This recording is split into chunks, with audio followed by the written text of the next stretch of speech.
All right, good evening. This regular meeting of the Carrabelle City Commission is now in session. It's Thursday, March 2nd, 2023, 6 p.m., and the meeting is being conducted in the Carrabelle City Hall chambers. We will open with a prayer by Commissioner Millender, and then I will lead the Pledge of Allegiance, so if you'll please stand. Let us pray. Most gracious and glorious Heavenly Father, great architect of the universe, again we thank you for the many blessings and gifts that you bestow upon us every day. Again tonight we are here to conduct city business for the great city of Carrabelle, and we ask for your guidance and wisdom as we go through our business. In your name we pray. Amen. Amen. I pledge allegiance to the flag of the United States of America and to the republic for which it stands, one nation, under God, indivisible, with liberty and justice for all. All right, welcome, and thank you for silencing your phones. If you would like to speak during the public comment section of our meeting or under the discussion portion of an agenda item, please complete a speaker card and turn that into our city clerk, Ms. Keisha. Now, if you already have an agenda item that you know that you're going to be speaking or presenting under, then you don't need to complete a speaker card. First up on our agenda is the consent agenda that contains the February 2nd, 2023 City Commission regular meeting minutes and the February 2023 special meeting minutes and the attorney's invoices for January 2023. Have all the board members had an opportunity to review those documents? Yes. Okay, and I have as well. Do we want to entertain a motion? I'll make a motion to approve. Okay. Do we have a second? I'll second. Okay, and we have a motion to approve the consent agenda by Commissioner Brown, second by Commissioner Gray. Is there any discussion? No. Those in favor? Aye. Any opposed? And that motion carries. Now we are at the public comment section of our meeting. And do we have anyone that would like to speak under public comment for any item that's not on the agenda? Okay, then we'll move right forward on that. And we're under the Commissioner's Report section of the meeting. And Commissioner Walden, do you have anything for us? Okay, Commissioner Brown? Just a couple things. This Saturday is the chili cook-off on St. George Island. Our local businesses should see a good influx of customers this weekend. I know we did last weekend when Appalach was having their Barkus Parade, so be prepared. And then next Saturday, March 11th, is the Camp Gordon Johnson Parade and the Dice Run, which is always a lot of fun and brings a great crowd. So everyone should come downtown and check that out. And happy St. Patty's Day, and have a good first month of spring. Okay, thank you very much. Commissioner Millender? Just one comment. Streets and roads, I'd like to make note. They are making really good use of their new tractor. Wonderful. They're doing a lot of work with that new tractor, and it's amazing to see some of the things that they're getting done with that new equipment. And I'd just like to make note of that. Very good. That's it. Thank you. Mr. Gray, Commissioner Gray? Not at this time. Okay, thank you. I do have a report, and just bear with me. I did a lot of things during February, and this is large font, so she looks over and sees the paper full, and so I can see it. So back on February the 3rd, I had the honor to attend the Florida Lighthouse Association quarterly membership meeting. It was held this time at the St. James Bay Fountain Room with Steve Allen was there, and Joan Mady and Miss Tamara Allen. And I learned there that through sales of their vehicle tags that depict the Florida's houses, the Florida Lighthouse nonprofit organization earns upwards of $500,000 annually. And they use those funds and other private donations to provide grants for mitigation and rehabilitation of Florida's 31 lighthouses. And the Florida Lighthouse Association has recently donated $28,000 to match the Florida Department of Historical Resources grant for rehab of the Crooked River Lighthouse Tower. And most recently, the FLA donated $24,650 for development of the Fresnel Lens Showcase, which was designed by Steve Allen, who's here in the room, and the actual lens showroom educational displays. And I was thrilled that the FLA members invited myself and my husband to stay and attend their membership meeting. I went there just to give them a little welcome address, and I had a great learning opportunity there to understand and know what that dedicated and hardworking organization does for all of Florida's lighthouses, including our Crooked River Lighthouse. And then on February the 18th, I worked the CRA educational display booth at the Carrabelle Culture Crawl with Ms. Courtney, our city administrator, and Commissioner Millender. And we visited, all of us together, approximately with 50 people, and provided CRA facade grant brochures to property owners in the CRA district. The New River Landing purchase sales closing documents were signed on February the 21st, and closing is now complete, and we can expect to see work beginning on demolition of the old school building within the next few weeks. And yesterday, I had the distinct privilege and opportunity to attend the mayor's rebuild update and tour of Tyndall Air Force Base. It was hosted by Colonel Watkins of the 325th Fighter Wing, and this was a 4-hour event that began with civil engineering briefings by Colonel Combs of the U.S. Army Corps of Engineers, who is the Tyndall Air Force Base rebuild officer in charge, Colonel Bartow, who is the Air Force Chief of Natural Disaster Recovery Division, and Mr. Stahl, Tyndall's on-site engineer. And there were, the room was just full of engineers, and they talked about all of the new techniques that they're using to build these buildings over there that will withstand 175-mile-an-hour winds. All steel beam construction, poured concrete walls that are being constructed in Mississippi, and I believe they said 5-foot foundation, footings, I can't remember. 5 feet wide and 8 feet deep on that. Yeah, footings. So it was really interesting on the buildings that they're doing over there. The event included a driving tour of all the rebuild construction on the south side of Highway 98. We had on-site construction visits that included the new fire station, the future Child Development Center, future Air Force Base housing, dormitory, and lodging. They're building a hotel on base over there, and the future 325th Fighter Wing headquarters. And they have their own emergency operations center there that they work simultaneously with Bay County emergency operations. We saw countless destroyed on-base housing sites, and the final on-site tour was the air traffic control tower on the north side of Highway 98 that we've all seen. And we had the privilege to go up into the Tower Operations Center that overlooks the two-mile runways there. We had a 15-minute briefing on the Tyndall air traffic control operations. And the rebuild is expected to be complete in 2027, and it's the largest rebuild ever conducted by the Department of Defense. It is titled Installation of the Future, and it's beautiful.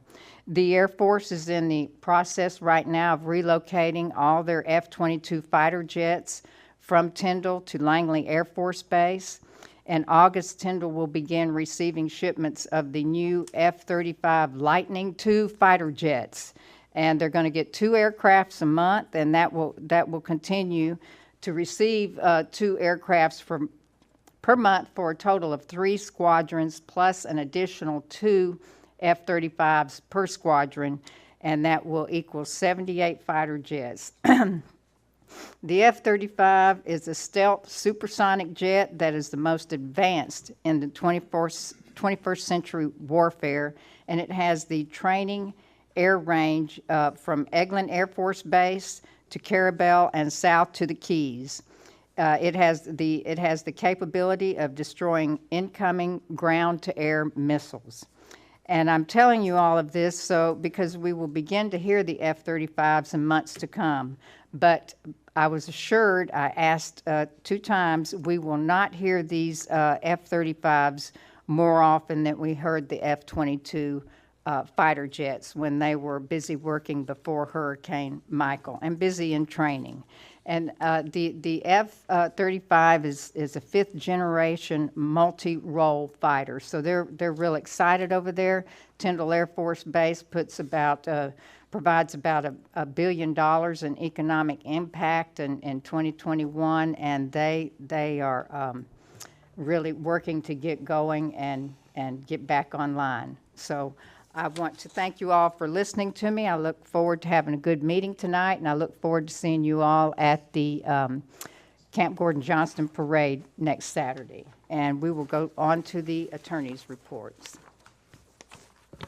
All right, I just have one item for consideration. I had a phone call from the McDowell Housing folks, and they asked for our support in sending a letter. Apparently, they've been arranging their financing, this and that, and an issue at Jordan Bayou has arisen, which is that probably an inflation issue, but the people who've been applying, it's 60%, they call it AMI, as far as median income.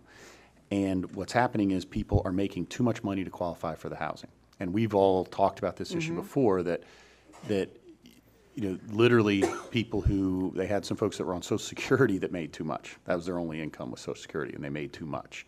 So they are asking the state to raise that, and they say the state does have this ability or flexibility to go up to 80% AMI, and asked for us to support that, basically to send a letter of support that the city needs this housing to house.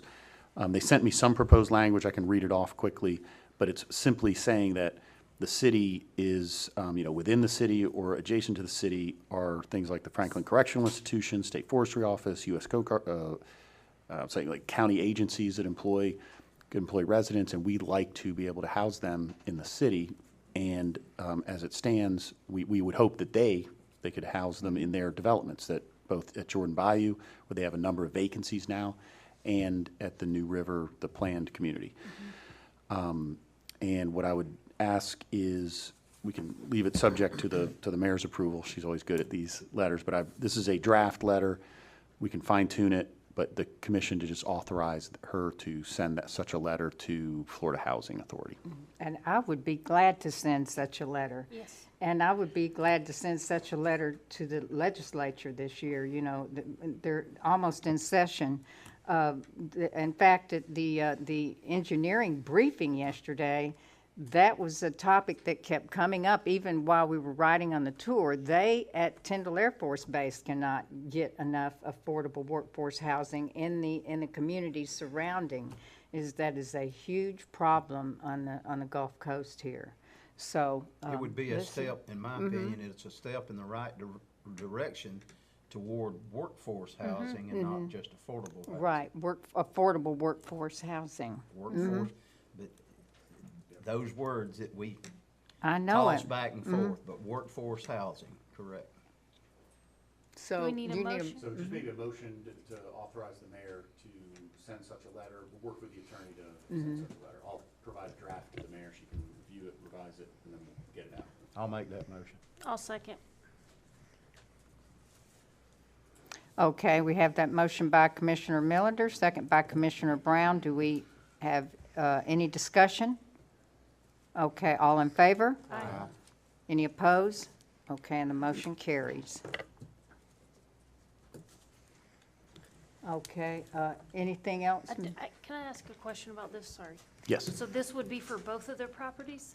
Or, It would. So yes. So they're asking for the program to bump up to 80% AMI because they are, the conversation centered around Jordan Bayou because they have, I don't want to get the number wrong, I don't want to, but I think it was almost, they have over 10 vacant units out of Jordan Bayou.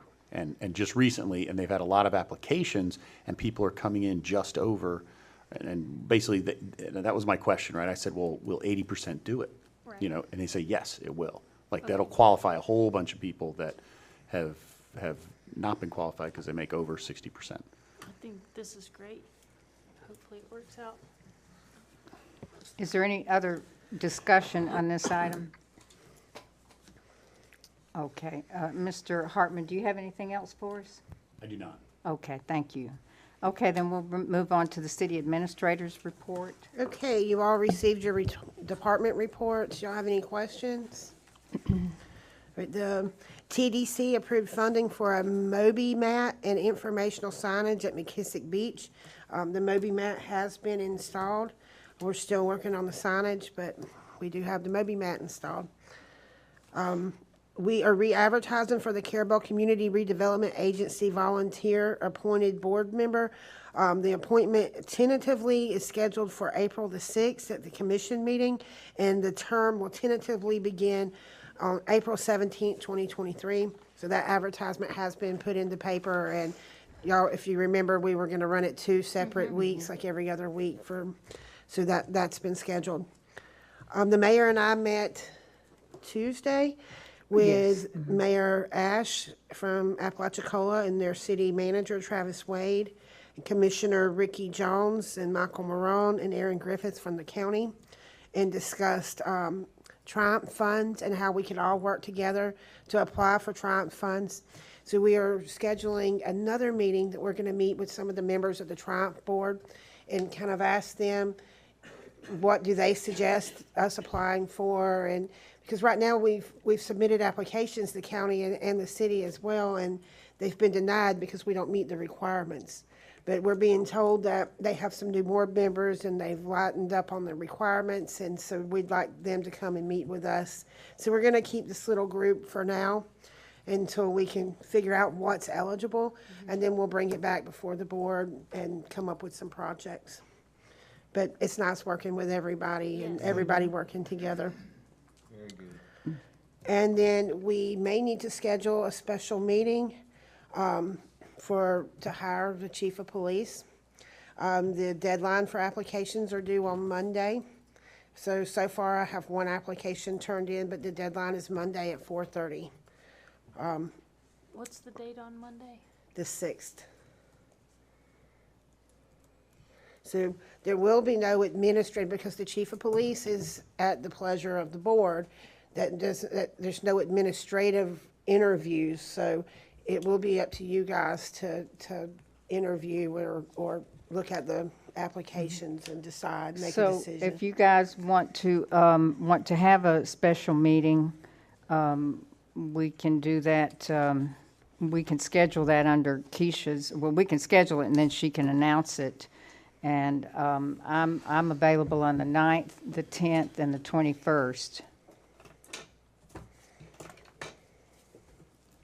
If you think we need a special meeting, we have 1 application. I hope you all have been briefed on who that 1 application is, but we could get another one tomorrow, and it's All the way what's the till Monday, deadline? Monday at evening. 4:30. So They have all weekend, they can fill it, the application's online, at the carrabellepolice.com, they can fill it out, email it in. I can call a special meeting next week or the week after if y'all decide you want to, let Courtney know. But it would be on the 9th, 10th, or 21st. So if you Well, either way, I want think to we would attend need it- another meeting to decide to re-advertise or any, either way, I think that we would need a meeting to Should we discuss. go ahead and get one on the books for the 9th We or could, 10th? and we could schedule a special meeting, and if we find we don't need it, we can always cancel it. Right. Okay, is that correct, Mr. Hartman? That's correct. Okay, I'll move for the 9th okay. at 1:30. Well, whatever's the pleasure of the board, anytime that day is good with me. Bill, what about for you? It's a Thursday. Let me look at my calendar. I think I'm free on that day. all day. I could do 1:30. Sabrina? I'll be here. Keith? So I heard 1:30. 1:30. Fine with me. Okay. At what, you're free you can be here at 1:30? Okay. Okay, so we'll have a special meeting. And this is by motion by Commissioner Millender, meeting at, on the 9th, March the 9th, At 1:30. 1:30. And I'll second that. Okay. All right, is there any further discussion? All in favor? Aye. Any opposed? Okay, and that motion carries. That is all I have for my report. Okay. Do we have any questions for Ms. Courtney? Okay. We'll move on to the city clerk's announcements and comments. Okay, so I'm going to announce some meeting days for y'all's calendars while you've got them out. And y'all heard March the 9th at 1:30. We'll have a March the 16th at 2 o'clock. We have a planning and zoning meeting scheduled, and I do have several items for that already. March 21st at 1:30 is our CRA meeting. And then our next commission meeting, April 6th at 6 p.m. Thank you. Do we have any questions or comments for Ms. Keisha? Did you say April 6th? Yes, that's the next commission. Okay, anything else under Ms. Keisha's report? All right, then we'll move to Mr. Russell Large for Innovia Consulting. Okay, thank you. For our DOT Small Communities Outreach Project, The Hill, the as-built survey was provided by the contractor. Final pay request approved and reimbursement request submitted to DOT. And for our new DOT Small Communities Outreach Project on Baywood Drive, we have prepared the Baywood Drive applications in 3 different phases. We've sent those to Courtney for her review, and she has signed those, so we're ready to make that submittal, which is due on March 17th. So we'll go ahead and get that submitted. Russell, Yes. I spoke with Commissioner Sanders with the county commission today, and she said that she would ask for the county to do a letter of support. good, okay. So their meeting's on Tuesday if we want to We'll wait. wait till Good, Tuesday. very good. Okay, thank you. Okay, for our lighthouse project, we've been continuing to receive additional requests to connect since construction has been occurring, and so we banked those up, and we have prepared a change order document. We've submitted that to the Water Management District for those additional connections, and we've sent that to them for their review and approval, and they have to coordinate that with DEP. But generally speaking, the grant monies that remain for the Phase 2 part, from what I see, will cover those additional connections, and that's part of the grant amount. There will need to be a shift from the Phase 2 area to the Phase 1 area in order to cover those additional connections. So the Water Management District's aware of that, and they're reviewing that right now. Even after we submitted that change order, we continue to get those requests. So I've made them aware of that situation, that additional people are continuing to ask to connect. And they've communicated to me that, the point of the grant is to make sure we don't get additional septic tanks. So I think that will be approved, but we're coordinating with them to work that out. So that's in the process right now. Okay, I will say that back on Lighthouse, the sewer force main is all in and the water main is all in, and all the testing is passed, and they're going back now and making individual connections and installing individual grinder stations on individual lots. All right, on Marine Street, we have coordinated with Fox Enterprises. We're preparing the plans, the bid form specifications for final approval by DEO, and so that we can go ahead and let that for construction. On the Carrabelle Cemetery, the geotechnical company is mobilizing tomorrow, they say. So they should be here tomorrow. On the golf cart crossings, we did submit an initial application to DOT. They approved that initial application. There's a second round that we need to submit to include plans and a study. So we have those also prepared, and those will be ready for submittal pending approval of a resolution, which I believe is on your agenda tonight.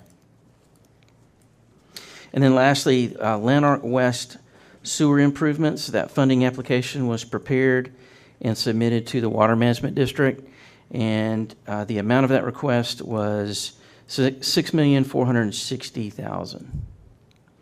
And that's to extend sewer to the western part of Lanark. And Russell, that was also, the application was under alternative water supply Right. category, and that's to provide us with an alternative water supply, additional reuse water that we can use here in the city on our landscaping and cemetery and that type things. Right, right. And the prison and St. James Bay. Yeah. Okay, and that's all I had for this evening. Okay, we were going to schedule a groundbreaking ceremony. Yes. Are you prepared for those dates to do that now, or do you want to wait to our March 21st CRA meeting? I would like to wait till the March 21st Okay. to make sure that the contractor will actually be there and mobilized. Okay, is that all right with everyone? Okay, because All we right. don't want to go out there and start breaking ground when ain't nothing happening. Right, right, Okay. right. All right, All right. then, also under Russell's report, since he's handling the cemetery, the new annex on the cemetery, and I'm not sure if you all got it, the expense to budget. Did they get For the the? CARES Act, yes, I sent that. Okay, the CARES Act expense to budget, and I'm going to be working on the American Rescue Plan as soon as I get some time, and we'll get that to you. But we've got, right now, $27,882 remaining. We budgeted $20,000 for the cemetery land in that funding, and we spent cemetery annex, and we spent $5,445 of that. Also, with all due respect, Mr. Royce, we're funding the live stream commission meetings out of that, and we've spent, if you all looked at the CARES Act expenses to budget, we'll see what we've spent on that. But I would recommend, and I've recommended this to Courtney and Miranda, to go ahead and continue funding the live stream commission meetings out of this account the rest of this budget year, because we didn't budget it in our general fund budget. And then whatever funding is remaining, put all of that towards the new cemetery land, because we're going to need that. I do expect that, although we have money in the American Rescue Plan Act funding as well, but we're going to need all of this. So just to, give you an update on that. Okay? All right. Do we have further questions for Mr. Russell or comments? Thank you, sir. All right, Thank you very much. Then we'll move on now to our advisory board reports. And Ms. Tamara, do you have anything you'd like to report to us? We received your hard copy, and all those who want a copy of these advisory board reports, you can get that through the city clerk's office.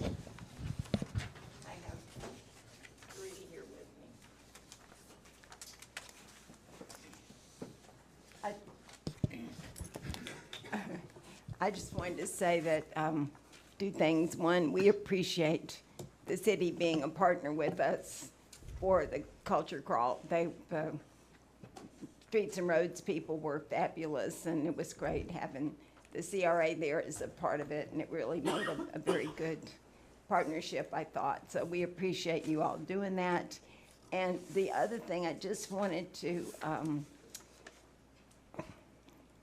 I think this elevator going into the Justice Building is going to be a thorn in my side for at every opportunity. But after all these years, we finally were getting moving, only to find out that there are some serious problems with it. And one of the things that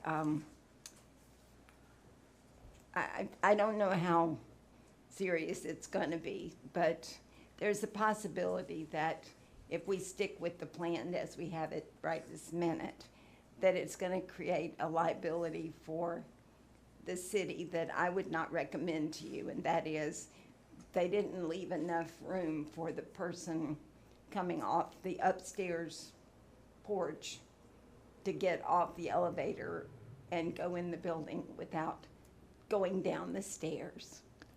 There's got to be a certain amount of space, and you can back into it. And if you could put a gate there to keep you from falling off the back porch, that would be great. But it's a fire escape. Nobody thought about that, it being a fire escape. Fire marshal is extremely opinionated if you can't put any obstruction in the fire route, which means 2 or 3 things that just were not even in our thoughts. So I believe there's a way that we can fix that. And we're pursuing finding out how much those things cost. And it could be that actually we'll have a cheaper solution with that than we are with some of the other problems we thought we'd have. So hopefully the only real problem is that the cost of this elevator went from $48,000 in 2020 to $54,000 now. And that was a little more than I would have been, I mean, I knew it would go up, but it was a little more than we had planned on. So fortunately, we had saved back some other donations that we've been put aside for emergencies. It was just a little more of an emergency than we anticipated.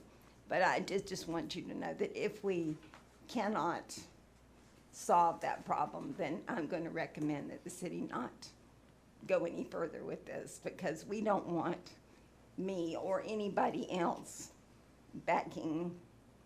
falling down the stairs trying to get off or on an elevator. That's just too, I bet our attorney would not recommend that. So we definitely won't do it. But I just, you know, a lot of people have said, well, what's taking so long? Well, it's kind of called due diligence. You know, you got to figure this all out. And so I just wanted you to know that we are working on it. We've been working on it over the weekend, even trying to come up with solutions. But we'll get it figured out, and we'll keep you posted. Okay, and Ms. Tamara, we're going to be taking a close look at our American Rescue Plan Act funding and an expense to budget. One has not been done since we started that project. So, you know, if there's, once you get all of this, your logistics worked out, then we'll see maybe if there's something that we can, you know, come together on to help out too. Well, that's very good to hear. I also Or I'll think suggest that to the commission anyway, but we'll have to look at our money. Okay. Well, and we also have the opportunity to get infrastructure funds from the TDC. Yeah. And if we keep it under 10,000, then it doesn't have to go out for all kinds of bids. So that may be another solution. We just have to. Maybe you can get funding from 3 or 4 places. Yeah. Okay. We can have a few more bake sales. Okay. Thank you all. All right, thank you. Okay, then next up is the Carrabelle Aviation Advisory Board. We did receive a report from them. I see Mr. Bruce Graham is here from that board. Were you going to report in Mr. Sullivan's absence? Oh. Okay, but he provided a thorough report, and FAMU STEM department is going to be holding an event out at the airport on March the 10th. And you're all welcome to go out there. They'll have some static displays out there from 8 a.m. to 5 p.m. So it would be, they're going to have a youth group out there as part of the program to introduce them to aviation. And then next, they need to go over to Tyndall. That was uptown. So y'all, we should all stop by out there and see their displays on March the 10th. Okay? All right, and they're steady working on their taxiway design, and that's about to start construction in midsummer. And then next we have Steve Allen with the Crooked River Lighthouse.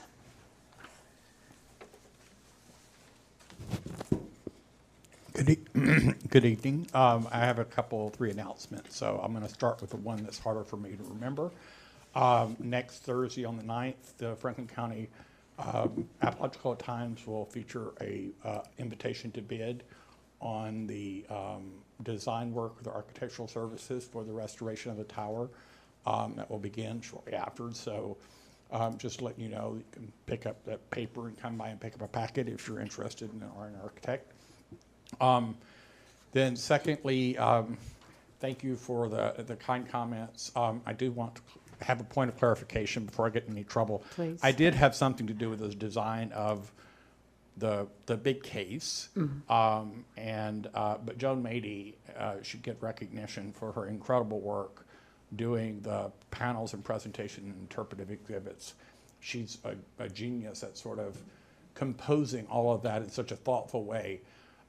That exhibit is, I think, rightly would be considered a premier exhibit in the region. That artifact stands alone compared to anything for at least 50 miles. You know, it is fantastic, and it's a very beautiful display. It's magnificent to be in the room with it, and we're very proud. And if you haven't gotten a chance to come by and check it out, it is worth a visit. You get to kind of experience what it is to be, what it would have been to be a keeper 60 and 70 years ago, up with a light spinning around in your presence, and it's really sort of an experience worth doing at least once in your life. So, you know, when you have visitors come, family visitors, that's one of the things we all get to show off in this community. So really glad to do that. And we have, the ship has come along. There'll be some changes. I'm about ready to start skinning it. And if you've been there even today, you will see that sort of the top edge is taking shape, which means now I'm ready to do the sides. So check it out. And then going back to the 4th of February, really appreciate the mayor's attendance at that meeting. But that on the 4th, we had the first ever Crooked River Park Festival. We had over 40 visitors up on that hill, and everyone had a great time. I've never done a festival where I didn't have vendors trying to leave at 5 till, 10 till, 15 till, 2 hours till it's time to close, and that wasn't an issue. So it was great. We had about 273 visitors sign in who went and saw that exhibit during that time. And we weren't closely marching, we were watching everyone. I suspect that we probably had 325 or so visitors in that exhibit during the day. And then we had approximately 50 individuals from the Florida Lighthouse Association and commissioners and county staff and city staff come and be a part of the ribbon cutting, which was a nice event. And then they also visited, so we can add to that 350 people now, 375 people. And then we had a concert with 120 paying guests. And so in all, we probably had close to 400 people come and see that exhibit that day. So we look forward to next year when we'll have the second annual Crooked River Lighthouse Festival. Mm-hmm. Thank you all so much. Any questions? And thank you, Steve, for organizing that festival, and thank you for your report. But that was a fantastic festival. It came off really I well. mean, it was packed. The food vendors, had folks lined up all day long. So I know they enjoyed themselves and It was appreciated the opportunity. report from the vendors was exceptional. it went off without a hitch. I had a little physical problem that week with my arm. Have you ever had a boil under your arm? Probably shouldn't announce this. No, to the whole please world, don't. but- That's enough. Oh my God! It nearly killed me that week. So I live to get through it and get it done, and I really appreciate all the help from the city, from Justin and the crews. They came over with that machine you were talking about and moved some dirt around for me. So it was really great. So thank you so much. I should have stopped earlier. And he had the Florida Lighthouse Association, they had their meeting the day before, and so they attended the festival and the ribbon cutting, and I was able to address them again and give a welcoming speech there at the ribbon cutting, which I appreciate the opportunity. It was So a great it's day. fantastic. It was a very important day for the lighthouse, and we did a lot of cleaning up. One of the things that we did that, we sort of straightened up the porch and kind of did a little Martha Stewart on a little bit, kind of painted some old furniture and try to make it look like somebody, kind of Lived tightened it there. up. So the park is looking nice. Come out and see us. Okay, thank you very much for your volunteer work and service to the community. All right, so we'll move on now to the public hearing portion, and we have two items under here. And item one is regards resolution 06203, and it regards our golf cart crossing request approval for the FDOT, and Mr. Hartman will read that for us. All right, I'll read this real quick. What this relates to, though, is that Russell indicated DOT wanted a resolution that corresponds with the ordinance designating those two locations that we've applied for golf cart crossings on 98. So this is Resolution 06-23, and it's a resolution of the City Commission of the City of Carrabelle designating crossing locations for golf carts across State Highway 98, providing findings, providing for an effective date. The findings are, whereas the City of Carrabelle is a Florida municipality duly incorporated with all the rights and powers as provided in Section 2B, Article 8 of the state constitution, and whereas pursuant to Section 316.212 Florida statutes, the City Commission has adopted an ordinance, the golf cart ordinance, authorizing golf carts to be operated on designated city streets and roads. Whereas the city's golf cart ordinance identifies certain locations for golf carts to cross Highway 98, State Highway 98, so that golf carts may access city streets and roads south of 98. The city engineer has obtained approval from state authorities for golf cart crossings of the state highway at these locations, whereas the purpose of this resolution is to approve and properly identify crossings of State Highway 98 as are necessary for golf cart operators to access city streets and roads south of Highway 98. Section 2, the location of the golf cart crossings are as described in the golf cart ordinance and as shown on Exhibit 1 attached here too, which was an aerial showing the two locations. The city directs staff to obtain approval from the Florida Department of Transportation for these crossings, and the resolution will take effect upon adoption by the City Commission and signature by the mayor. All right, then, do we have any questions to Mr. Hartman regarding this resolution? Motion to approve Resolution 062023. All right. I'll second. Okay, we have that motion to approve this resolution by Commissioner Millender, second by Commissioner Brown. Is there any other discussion or questions to Mr. Hartman or Mr. Russell regarding the application to the DOT? I do. About Okay. how long after this meeting will it take to get the final approval so we can start on the crossings? I don't know the answer to that. I can tell you that we have the rest of the documentation prepared and ready to submit, so as soon as we have that document, we'll make that submittal. I think, if I recall, the turnaround time on our last request was less than 30 days. I would anticipate it would be a similar time frame. Okay, thank you. All right. All right. Any other discussion, questions? Okay, all in favor? Aye. Aye. Any opposed? That motion carries.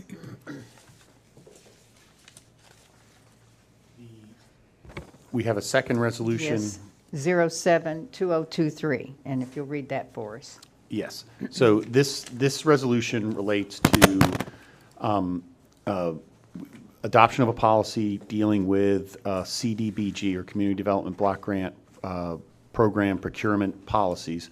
So Department of Economic Opportunity requires local governments to adopt a policy consistent with what really they want, where we're administering these CDBG grant funds. And this is a very long policy, so I will read it only by title. And it's a resolution of the City Commission of the City of Carrabelle, Florida, adopting a policy relating to the city purchases, including a minority business enterprise policy for use in administering community development block grants, providing definitions, providing an action plan, and providing an effective date. And it's whereas the City Commission of the City of Carrabelle desires to establish a policy regarding purchases under the city's community development block grants, women-owned and minority businesses, and whereas the City Commission of the City of Carrabelle recognizes the need to adopt a plan for purchases under the Community Development Block Grant, now therefore be it resolved by the City Commission of the City of Carrabelle, Florida, to adopt the following as its Community Development Block Grant Program Procurement Policy. And then the policy follows. Okay, and I just want to make it clear to everyone that this is not a procurement policy whatsoever that pertains to City of Carrabelle's standard operating procedure. This is a procurement policy in particular to this CDBG, or to this projects that's being funded by the CDBG Disaster Recovery Grant. So, do we have any other questions or discussion to Mr. Hartman regarding this? Do we want to entertain a motion? I'll motion to approve Resolution 07-2023. All right, very good. Do we have a second? Second. Okay, and that motion, Ms. Keisha, is by Commissioner Brown, second by Commissioner Gray. Is there any further discussion? All in favor? Aye. Any opposed? And that motion carries. Okay, then, thank you, and we will move on into our quasi-judicial hearing at this time. And we have item 1 under that section, and it is discussion and possible action concerning consideration of a rezone land use change at 246 Baywood Drive. This location is currently zoned A1 agriculture, and it's requested to rezone to R5 limited residential. And I believe I'm going to toss it over to Keisha and/or Mr. Hartman to show us the location and explain the rezoning and land use change. So this piece there, we have it on the map. It's right there on the corner of Baywood, what everybody calls the Sand Hill there. The property was sold sometime back years ago. It got broke into 2.5 acre tracts, making it unbuildable as agriculture. Their only other option is to rezone to R5, which is all those lots to the south of it. And then you can see where all of them, just to the north there, they've all been rezoned to R5. So that's what they're requesting, so that they can build on it there. This is required to have a public meeting, and then it will be required to be passed by ordinance as well, so. And so I'll pick up from there, is that they've applied, they filled out all the paperwork, they paid the fee, and P&Z did review this, and they were a unanimous recommendation to approve. And what this would entail would be a meeting today at which you all would decide, hey, this looks like a good idea, please move ahead. And what that means is please prepare the ordinance, and it would be really 2 ordinances. One, a land use change on the future land use map, so land use change and a zoning change. So we'd have 2 ordinances, one for land use, one for zoning. The land use going to it's agricultural, so it would go from ag to residential on land use, and then ag zoning to R5 as the zoning change. Okay, so today we just need a motion to move forward with the ordinance at the April and May meetings. Yes. Okay, ordinances, Ordinances. yes.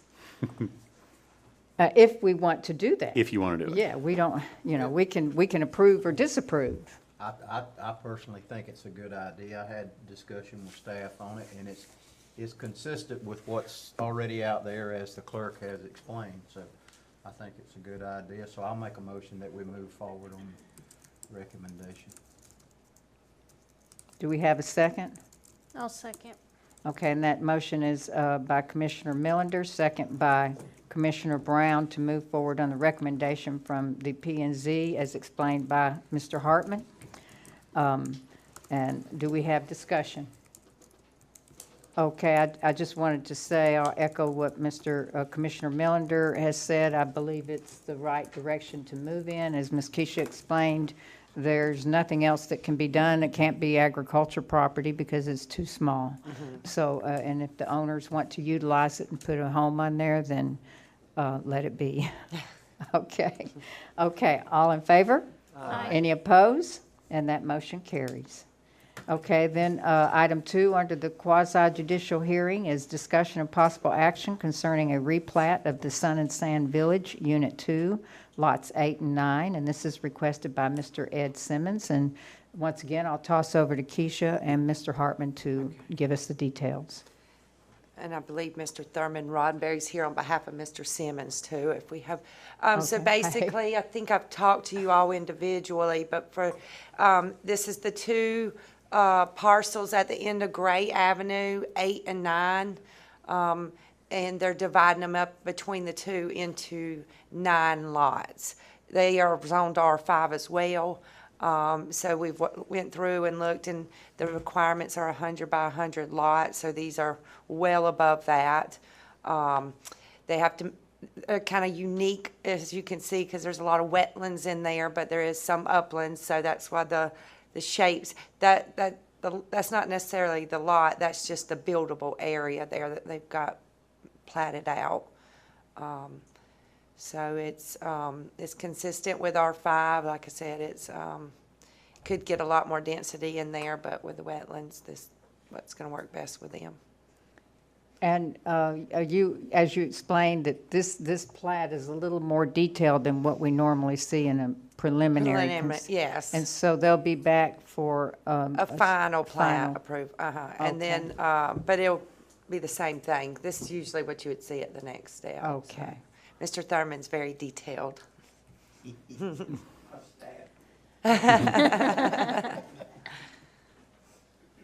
Okay, do we have, I would ask then, how did the P&Z recommend? They, unanimous approval. Okay. I'm gonna make a motion to move forward on this one as well. Makes sense. Do we have a second? I'll second. Okay, Commissioner Millender has motioned to move forward with the replat process of Sun and Sand Village under the recommendation of the Planning and Zoning Board, and that is second by Mr. Gray. Do we have any other discussion? Okay, all in favor? Aye. Any opposed? Okay. And that motion carries. And just let me shout out a thank you to the volunteer planning and zoning members for their volunteer work on reviewing these items before us so that they can make a good recommendation on us. Okay. Under new business, and do we all want to move forward for now, or do we want to take a break? Are we doing good? Okay. Then we'll move forward under new business. Item 1 is the update of the Carrabelle Thompson Airport State Environmental Impact Report, the SEER report. This is regarding proposed improvements to the Carrabelle Thompson Airport, and it's presented by Kimley Horn Associates. And good evening, and just tell us your name, and we'll look forward to hearing from you. And no action is going to be taken under this item. Good evening. My name is Lindsay Slaughterback. I'm a planner at Kimley Horn in Tallahassee. So we have been working on this environmental impact report for the hangar and runway expansion at the airport. And so I'm just here tonight to let you all know that we are, I would say, 98% done. So we have a final document. We finalized all the technical reports. I shared it with the mayor, and I also sent it to DOT for comments. So we're just waiting on some final administrative stuff before we submit. But pretty much this is not a very glamorous step in the process, but it's a necessary step. So we're done with it, and then you can move on to the more, for lack of better word, sexy design phase. So, and that's about to happen, I think, starting next week. So I'm happy to answer any questions, but we just want to keep you all in the loop because this has been going on for over a year. Many studies, lots of wetland delineation, so, yeah. Thank you. And we came here earlier this year, and I can't remember. It's been a while. You had big displays up here and open for public viewing. And I know some of the commissioners were here, That's right. Commissioner Millender and Commissioner Brown and myself and Courtney.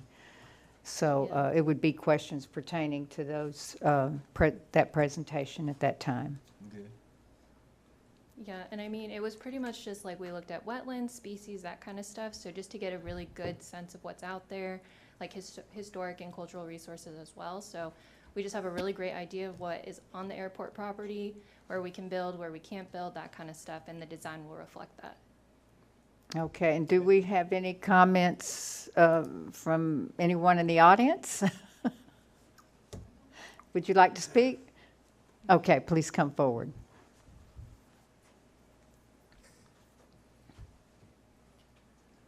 Good evening. I'm Bruce Graham. I'm the Carrabelle Airport Advisory Board, and also a pilot. We've been working with Kimberly Horn folks closely, members of the board, and participating in a lot of mud walking. And there's critters out there, and it's very useful. The one thing I can say, to review the construction that's going on, cleaning, we also know where the trash pit is and will not be any longer. So we look forward to what they're doing in the operations. As a pilot with an airplane at the airport, I appreciate the steps they're taking and their design as it moves forward. And I look forward to it being successful. Okay, thank you, Mr. Graham. Okay, anything else for Ms. Lindsay? Thank you. Okay, and then. thank you all for your support. You know, like you said, you all were at the public hearing or public meeting, I should say, in November, and we really appreciated that. Y'all got us answers when we needed it, so thank you again. Okay, and thank you for coming out to see us once again, Ms. Slaughterback, and we'll look forward to your completion of your project. Thank you. Okay, bye-bye. Have a safe trip back. Okay, item 2, under new business is discussion and possible action concerning request to appeal current water bill. This is requested by Theron Todd. And Ms. Todd, if you'll just say your name into the microphone and pull it down where you can, and say your name for public record. My name is Theron K. Todd. Okay. And if you want to go ahead and tell us your All right. request. Okay, you all have got a packet, and I've made you basically what I'm going to say and some other information. Anyway, it says, I thank you for the opportunity to be here tonight to speak with you. I'm a widow, and I live alone at 111 Idaho Street in a house about 1,152 square feet. And I don't have any children. I enjoy my company, my 2 dogs, so there's only my 2 dogs. I received an unusually high water bill from my residents from the period of December 15th to January 15th, 2023, and I'm here to ask for your help. When I received my January water bill, expecting to be about the usual amount of $30, which it usually runs lower than that, I knew there must be a mistake. The bill I received was in the amount of $709.61. This included a 5-day period in which my water was completely cut off to my residents. You can imagine my surprise and unbelief at such an extremely high bill. I immediately went to City Hall to get help. I was being charged for 81,330 gallons of water for a 1-month period when my average usage is in the 2,000 gallon range and usually lower than that. I question how that could be possible. This is a difference of, say I use 2,000 gallons, of 79,330 gallons of water in 1 month. To put this into perspective, one 36 by 24-foot swimming pool holds 35,640 gallons of water. My billed usage was more than enough to fill 2 of those. Again, I knew there had to be a mistake. I was told that I had to have a leak somewhere. I knew this could not be the case since there was no sign of leakage around the meter itself and no evidence of that much water being lost in my yard, house, or the road in front of my house. I then asked if there might be an issue with my water meter. A city employee came to my house and checked to make sure the current meter reading was correct and noted that there was no sign of leakage was evident. I went to the superintendent of utilities. I expressed my concern that there was a malfunction with my water meter. He explained he was not in a position to modify any water bill and recommended that I bring my concerns to you all. Okay, this is what happened. On December 21st, I was going to be out of town and extremely cold temperatures were forecast. So I went out, my neighbor and I went out and we shut the water off at the meter. So I was gone for 5 days. I came back on December 26th. I went out that morning. I was going to turn my water back on. And what happened was when I got ready to turn it on, I have a water key. And the water, it was very, very hard to turn. And I only turned it like halfway because it was really difficult to turn. I actually thought I was going to break it.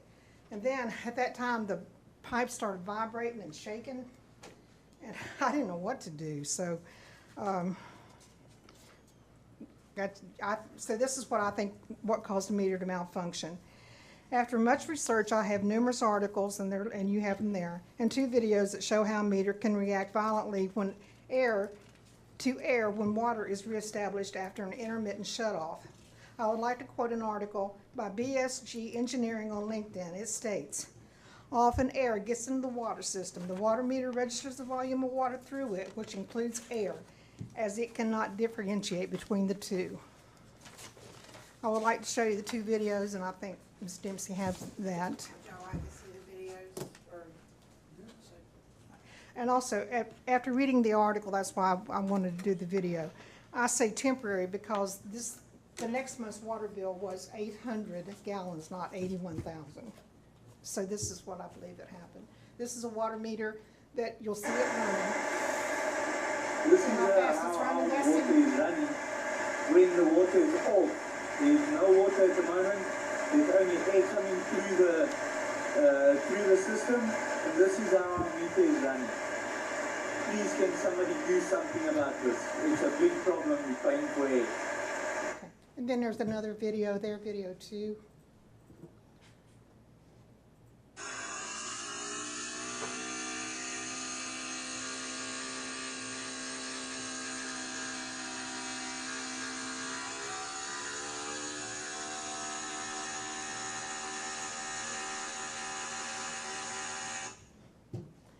And that's what I believe happened to my water meter. I think that because of the intermittent shutoff that I had, that there was a lot of air in there, and it caused turbulence in the line, which caused it to give an inaccurate reading.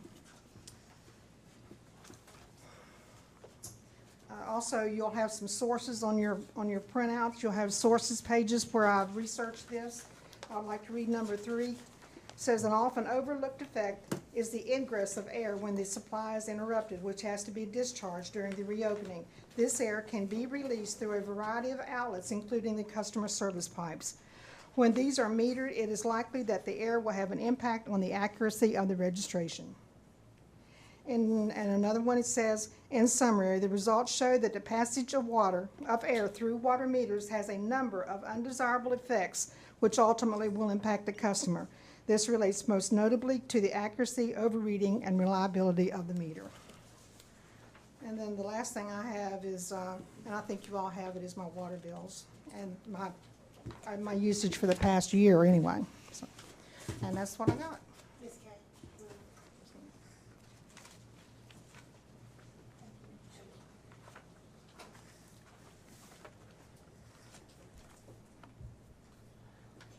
Okay. Ms. Todd? Thank you. Thank you for your presentation. Okay.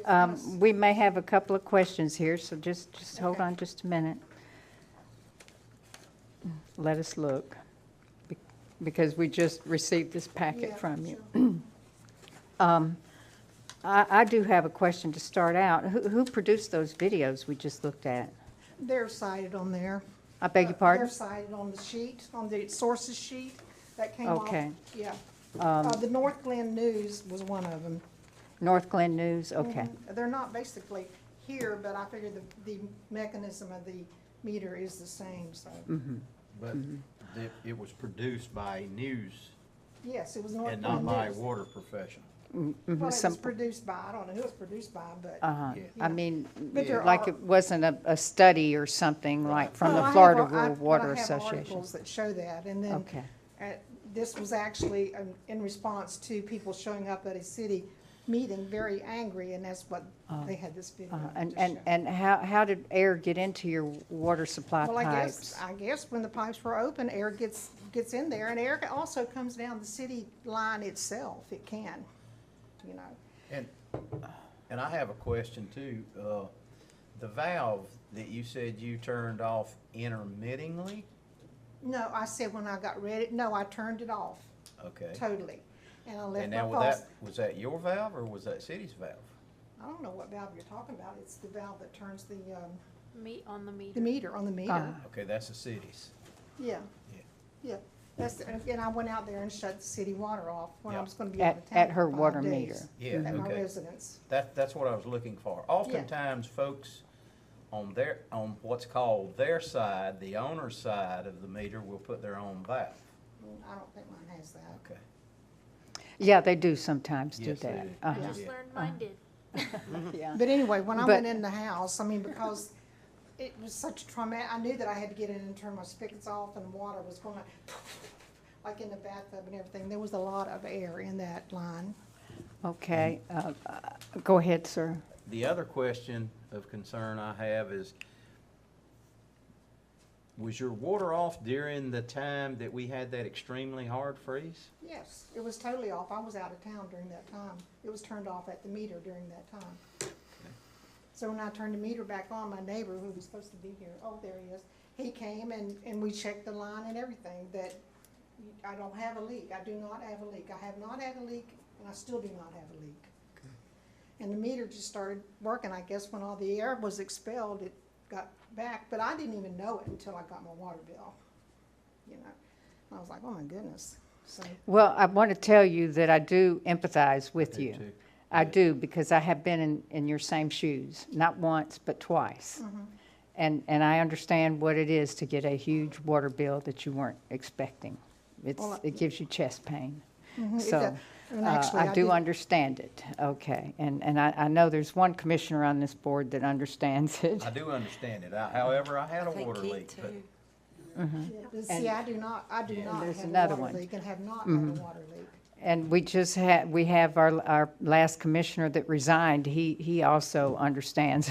He's not here Yeah, tonight, but right, his wife right. is, and she understands Well, I what was it kind- is. I was kind of surprised because one time when I had a water leak way back, years ago, they actually put a note on my door and said, please check, you may have a water leak, because it was reading high. Reading high. And this, I didn't know anything about this until I got my bill, and I was like, you know, I was freaked out. Okay, just have a seat right there in the front, because you may want to speak again, and we may want to ask you some more questions, and we'll let our superintendent of the Water and Sewer Department, Mr. Charlie Painter, come up and speak to us and give us his explanation on the process. So, the email that I read, you had put in the email that you thought somebody tampered with your meter head. That's true, but then I So went I away was from- on that respect, I was looking at that. As far as air in the lines, and we have our engineer here as well, we do not introduce air into our system. We use water towers, and the water is pumped to the top of the tower, and the gravity pushes the water out. There are other systems that have a hydro tank where they pump air into the tank to pressurize the tank, and there is a possibility that air could get into the system. And what I would say about air in the system is every one of your neighbors up and down the street would have had the same problem. And it wouldn't be isolated to one necessarily. That's what I would have to say to the air in the system. If I had air in the system and you're the furthest person away from my water plant, that means that everybody between you and my water plant would have had air in their water lines. I wouldn't, in that system, with the videos that you had up there, I mean, that does make sense. And the meter would have to spin very rapidly for a long period of time to get the 81,000 that you had, which I would calculate the meter can put out 20 gallons a minute, and 1,440 minutes, you're pushing really close to 30,000 gallons a day, and you're looking at about 3 days worth of water had it been a wide open pipe leaking. Do you have any questions for me? I don't. Yes, sir. Charlie, I don't have a question, but you explained some of my question. With the air in the lines and, Right. and how the So meter, we run a totally different system. If how you the were, meter would react, yes, Yeah. you explained that. And it's my understanding, with the system that we have here, if there's air in the line, if air gets in the line, that's through a water main break, if there's air in the line. And at that point, there's a water boil is issued. Right, there would be a boil water notice for that area. And Well, I will say that there was recently with that in Landmark. There was a bowl advisory That was in February. in February. yeah, And then also, I would like to state too, that when I came back, before I got this water bill, that they were emptying, like at the end of the line, how they let the water run out. They were doing that in the neighborhood. I saw that when I was walking. But I don't have a leak, and there was a lot of air in my line. Maybe it was from my end to the house, but there's a lot of air in there, because when you go to open a faucet and it goes to spitting at you, you know you got air. Sorry to interrupt. I have to turn mine off every now and then because I've done some work around my place, and every time I do it, it does that. But it's turned off at On the my other side of the meter. right on my side of the building. So there's water pressure to that point, and then when I turn it off in my house and then turn it back on, that same thing happens. Same thing happens at our house. We turn our water off when we go out of town overnight, even for one 24-hour period. Sometimes afraid to leave it on when we go to Tallahassee for the day. So old pipes we have, so we can't trust the pipes on our side. I trust the pipes on the city side, they're new, but on our side, no. They're 30 years from 1930. So when we turn it off, then when we turn it back on, we have a little spitting and sputtering wherever we first turn on the water at the kitchen sink, and that's because there's a little air from the meter on our side to the kitchen sink faucet or the bathroom. Good explanation, because that's what I was gonna add, is that air has been accumulated on the landowner's side, not on the city's side, because the city's side, the water is still up to that valve, good and firm.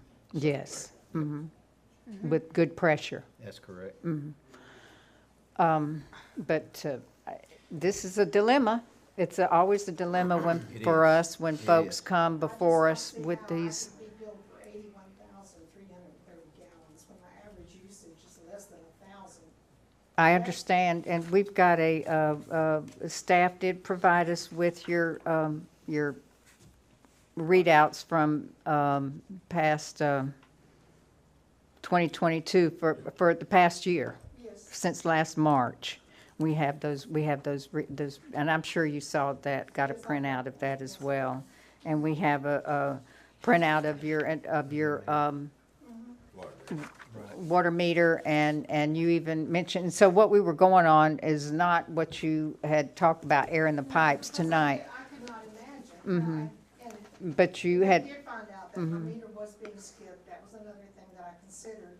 But then so I just thought, well, I'll have to do some research and find out, could anything else be? and I know it, I understand that, because it's happened to myself before. And then you had maybe thought that the meter head had been changed or something, and Mr. Charlie checked into the VIN numbers on the meter head, and it hasn't. So that wasn't my final conclusion. And I can, Turbulence of the line that caused it. I can understand that you know, are trying to find and search and find any avenue of a reason for this, because I know you don't want it to happen again. Okay, and then we have your neighbor, a gentleman back there, if you'll come forward. Okay, just wait till you get to the microphone and tell us your name. Alan Sanders. Oh, hi, I'm her Mr. neighbor. Sanders. And she got my attention, you know, and she says, look, I'm having some issues over here. And we went over there and looked at everything. We went around the yard and looked inside the house. We looked everywhere for leaks. Anything wet, moist, just please show me, just please show me. We looked everywhere and everything was dry. The only thing, last thing we sit there and talked about, so the only thing I know what to do is to go to the meter outside, the main meter that everybody reads. We got a piece of paper. We both wrote it down. You got a copy, I got a copy. I says, don't use anything at all tonight in your house. Don't even use the toilet, don't flush nothing, just leave it. And that was at 5 p.m. that day. And I woke up that morning at 7 p.m. a.m. that morning, 14 hours later, and they were exactly the same. And she went and looked at hers, exactly the same. It showed us that it is not leaking. The only thing I could come up, because we both give it some thought, the only thing I could come up with is maybe, because don't y'all use like a hand meter to read what was used? Because y'all don't open it up the old-fashioned way no more. Y'all just go around and drive around and read it, right? So her particular meter head, the battery had gone dead in October, and it was hand read from October, November, December, and January. See, that says a lot. I don't know the details, but that says a lot because she's been in this house for years, and it always runs around $35, and we don't have no leak, and then went from 35 to 700. That shows you right there. I don't even do this for a living, but something on the system is, in my opinion, is not right because she didn't have a leak, and you know she's by herself. You know, it was just one of those things. What made me feel good is we wrote down the amount, and 14 hours later, and it's exactly the same. Okay, do we have questions for Mr. Sanders? All right, okay. Just have a seat there in the front in case you may want to speak again. All right, board members. So, like I say, we have a dilemma. Anything else you would like to say, Charlie? No, not really. I mean, Okay. Let me I was ask actually Mr. not Charlie. ready for the air. Okay. Mr. Charlie, Yes, sir. I know you've been doing this job a long time. It's been close to 35 Have you years. ever seen a meter read, what, 80,000 gallons of water and nobody home and no leaks?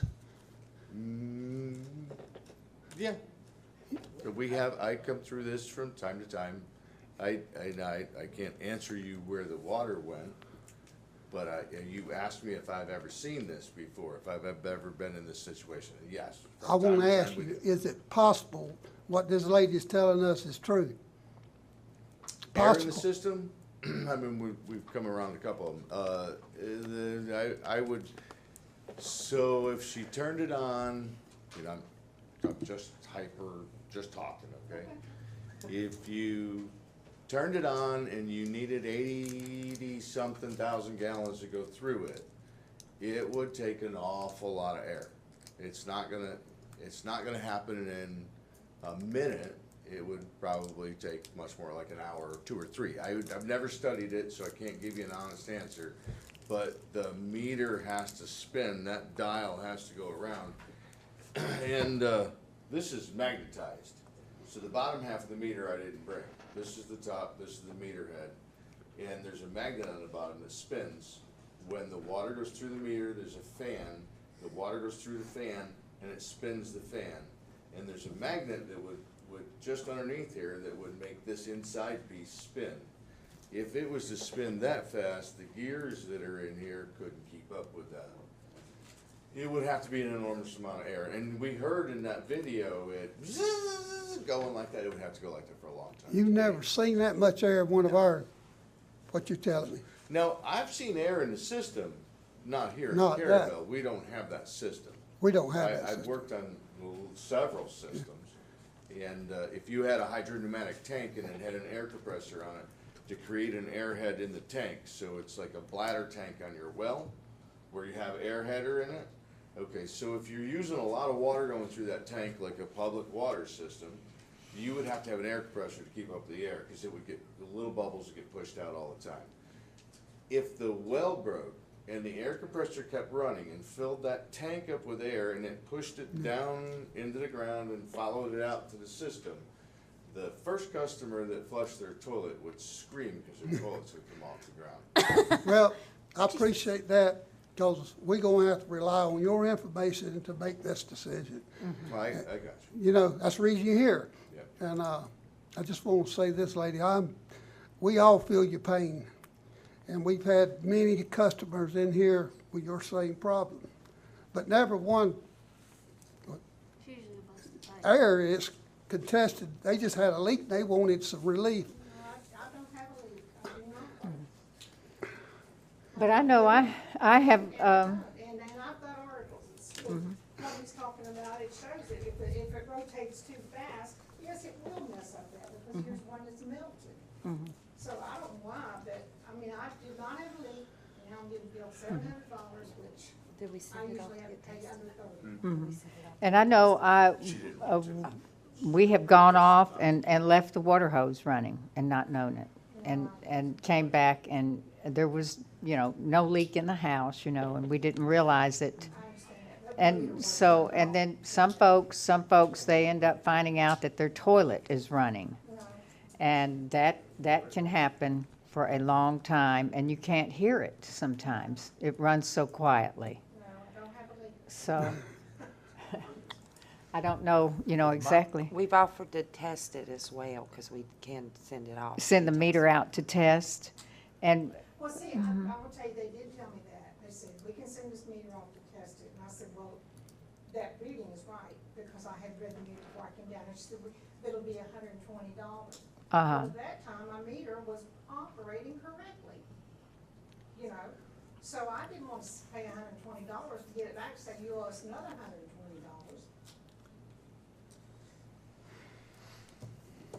The comment that I gave, it still got me confused, is that I could see if she was leaking, like, that's the most common thing. But when we start reading the meter, and the meter's showing after 14 hours, nothing has changed, that showed us without a doubt, it is not leaking. That's what's got me confused, is that the only thing I can come up with, because it's obvious it's not leaking, because we went back and checked it a couple days after that. We started paying more attention to it, and in my opinion, it's, because I think the system's new, 3 or 4 years old? I think they just installed this new So system. the battery in this last 5 years has been changed once. So But in my opinion, it's either two issues, one of those or that thing they used to read it. You have two things to read it. You have that in the ground, and because you don't have to open it up the old-fashioned way, you just drive by and read it.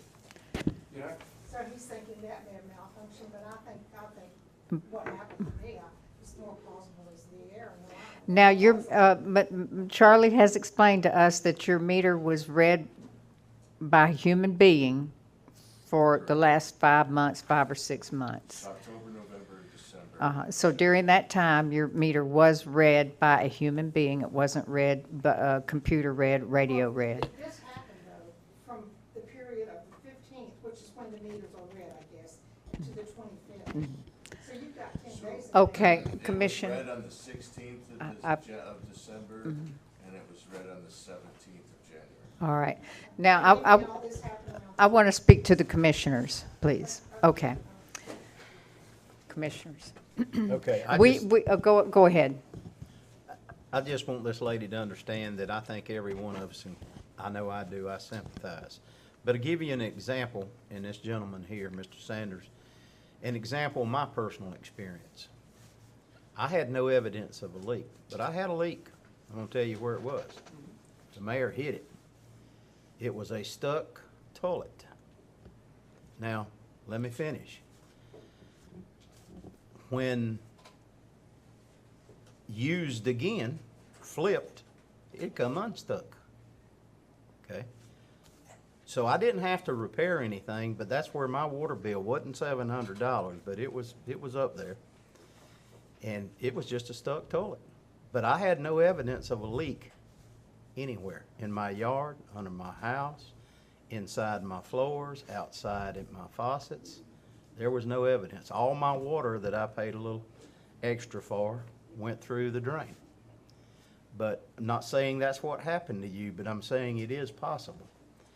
And, but I truly do sympathize with you, I understand.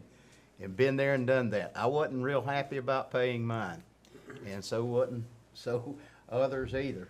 No, I've had this is back in the 90s, a $450 bill and a bill over $500. Back in the 90s when the water was not nearly as expensive as it is now, and we were not on a tiered rate. One thing that makes your water bill so high is every 3,000 gallons, the cost per 1,000 gallons goes up. So I want to say, and I do sympathize with you. I understand.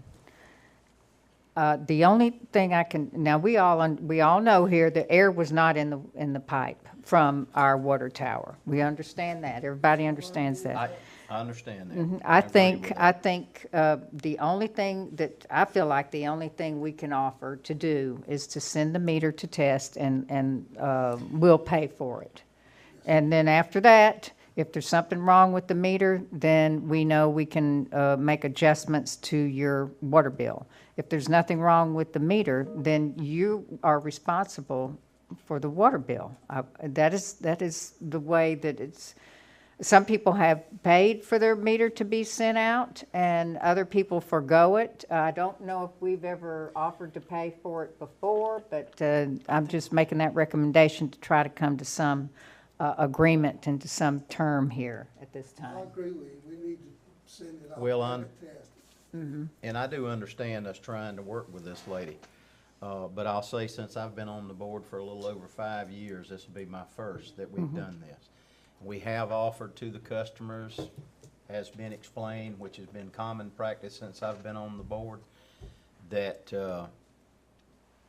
the customer had the option to send the meter off, for us to send the meter off and have it tested. And if there was nothing wrong with the meter, they paid the cost, etc. If there was something wrong with the meter, then we back up and punt and we accept our licks. And in the past, we've adjusted a little bit on the sewer bill, but that's not the case here, I understand. Correct. So, but we haven't set a precedence to adjust since I've been on the board. No, and I've been on the board 11 years, and I do not know of ever giving, the folks are responsible for if it's on the city side, the city does accept the responsibility of it. But when it's on the customer side, generally there is a leak. We had a fellow just across the street from here, his bill was running $1,000 a month.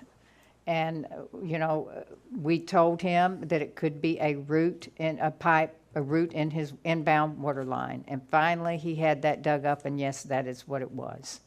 But his leak, he couldn't see water standing in the yard or anything. His leak was so bad that he would have to turn his water off at the meter, and then turn it on to take a shower, and then turn it off real quick. But yes, many times you can have a leak that's hidden, and the toilet is the main culprit. And, first question you want to ask me, why didn't I hear mine?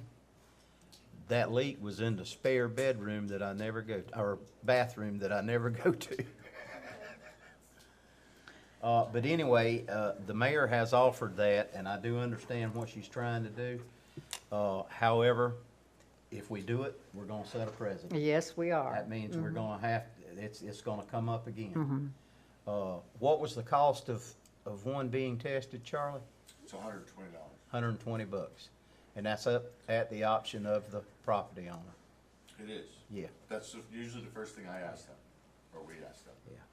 Yeah. And she's been offered that, we know. And I was offered that, but I declined because my meter was working at the time.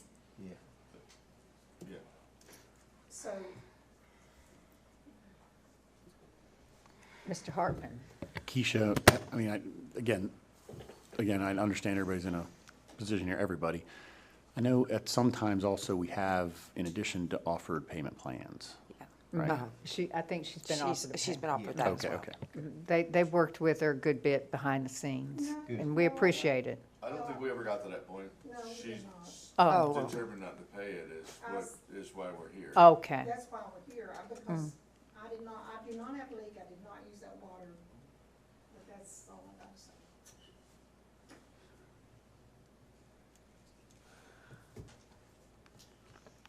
Regardless if the air was on my side or not, it still caused your meter to malfunction.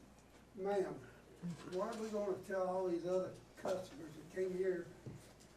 I don't know, the other But- customers. We feel for you, ma'am, but we can't, we have a policy here. And if we do it for one person, we're gonna have to do it for everybody. Well, I don't think that everybody would put in the time and effort and research. Oh, we've had some to pretty find good out excuses what was now. been done, what was done. So, and you are not the first, Ms. Todd, you're not the first one. And, We're not doing this to punish you. no, by no means. By no means. I mean, everyone, the policy has been that everyone is responsible for the water use that goes on their side of the meter. And the best thing to do would be to, the best thing to do would be to send your meter out to be tested if you're sure that you didn't use that water and you feel sure that the meter is malfunctioned. Has malfunctioned, it is not malfunctioned. Okay. Now, I don't know what kind of test they're gonna put it through, but, This is tough, but I'm gonna go ahead and try to see if we can move on it. Ms. Todd, I really do sympathize with you. I'm gonna suggest or move, if we necessary, that we offer Ms. Todd the option of the meter being sent off as been discussed, and also working with staff on a payment plan if necessary, and that's where we're at.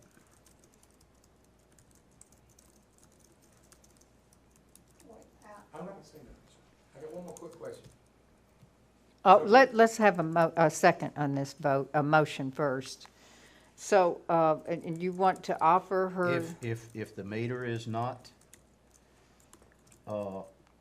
broken, if the meter is not broken, and it's operating like it should, if she chooses to have it sent off, and pay the $120, and it's not broken, then she works with staff on a payment plan. Okay, and you are requesting that Ms. Todd pay for the meter to be sent? Right. Okay, and I understand, Yeah. okay. Now, again, it don't have to be part of the motion, but and we've said it in here, if that meter is malfunction and incorrect, then we'll revisit this. Mhm. Yes. Okay, so the motion is, make sure I get it right now. Okay. Okay. The motion is to offer Ms. Todd the option of the meter being sent off at her cost. Correct.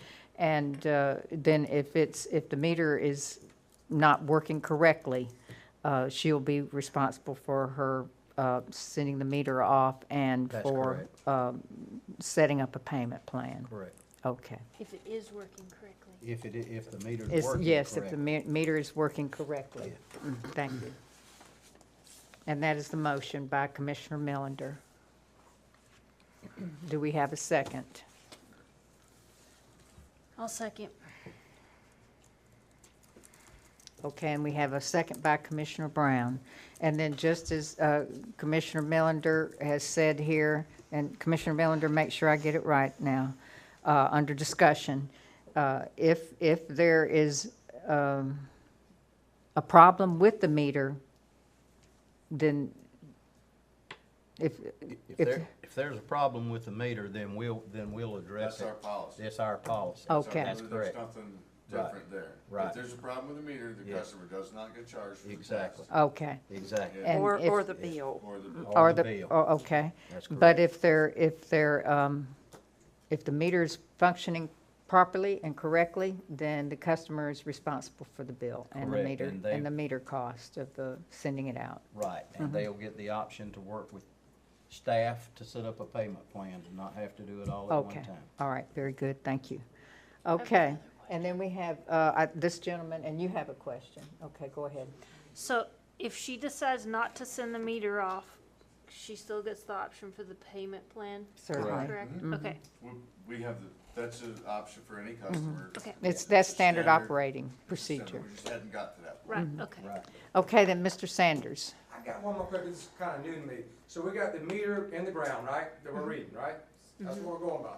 What about the handheld one? They just go around and read it now instead of the old-fashioned way of open up? I don't necessarily have a handheld one. We have a laptop like that with an antenna on it, and the truck drives up and down the road. So how can we put that to the test if it made a mistake?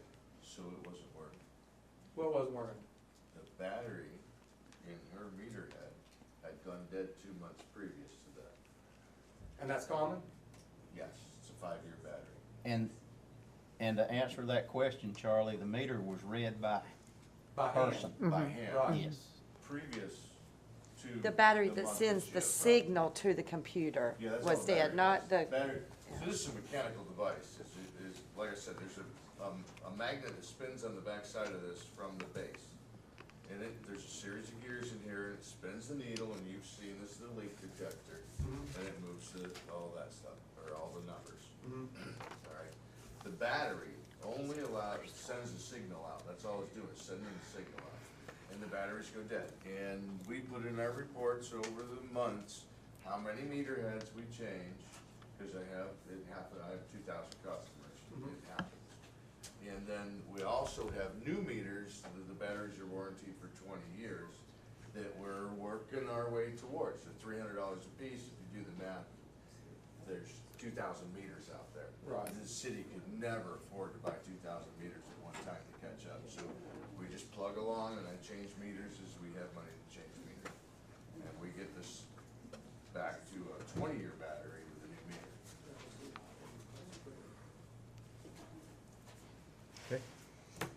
Okay, thank you, Charlie and Mr. Sanders. Is there any other discussion or questions? Any other discussion or questions? Okay, sir.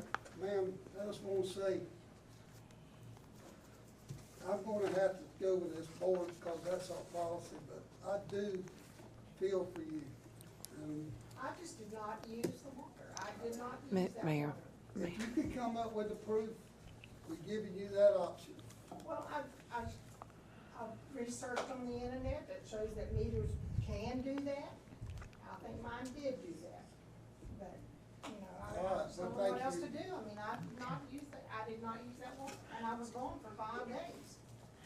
Okay, Like I said, it was extremely hard to turn on. It wasn't like you just go out there and I'm a water key. It was hard to turn on. I turned it halfway and I was afraid it was gonna break. It was so brittle. And then it started vibrating and shaking, so I went ahead and turned it all the way on. And when I went in the house, there was still air coming out of my bathroom. Okay, all right, thank you, Ms. Todd. All right, Ms. Keisha? I just wanted to add to Ms. Todd that there's a organization called Capital Regional Action Agency, and they do help, if you're on a fixed income, they do pay the water utility. So that might be something to look into, too. What's the name of that, Keisha? Capital Area Agent. Capital. Area Agency? On a, Capital Area on Agent, yeah, Capital, now I've got confused. It's not the area, okay, Yeah, it's- okay. Yeah, Capital, yeah. Capital Action, Capital Area Action. And I believe they're in Apalachicola, but, yeah, we have the number up front.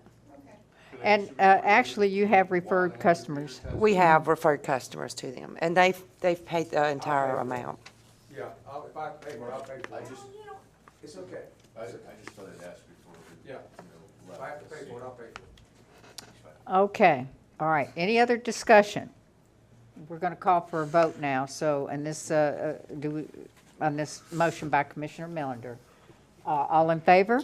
Aye. And any opposed? Okay, and that motion carries. Okay. All right, and as I say, we all understand, we have been in your situation before. I really have trouble believing that, I mean, like you said, your toilet was, but I could stand out there all day long and not use any water, so that if the toilet was still leaking, it would be leaking still. Ms. Todd do understand. Hard decision to be made. How long does it take to get the results back from you testing it out? A month or so? So I can, it'll be by the end of the week next week. Okay. Okay. All right, board members, we have 3 items left on the agenda. A couple of them should go fairly quickly. One of them, we may have some discussion with the attorney and his presentation. Do we want to take a recess or keep trucking on this thing? Courtney says go. I'll leave. Go. Keep going, this girl's gonna go home. I know. Okay, let's go. Let her rip. Item 3, possible action regarding appointment of 2 volunteer Carrabelle Planning and Zoning Board members. The term begins March 16th, and those 2 members, I hope everyone got a copy of their emails to Courtney, of their letter of interest. They are Stephen McClung and Lee Olstein. And I do see Miss Lee Olstein is here in the audience. Hello, Miss Lee. Good to see you again. not Thank you see for your Mr. interest. Steve. And Steve, he works a full-time job, so but he can be available for those meetings. Okay. Will you pull up their emails or whatever? I mean, I think I have it, but. Yeah, I don't or know can if you I'm- read them or something? Yeah, I can read them. Sorry. This is Mr. McClung. Dear Courtney, I would like to volunteer to sit on the Carrabelle City Board of Adjustments. I have been a permanent resident for the city for the past year and have been wanting to get involved at some level.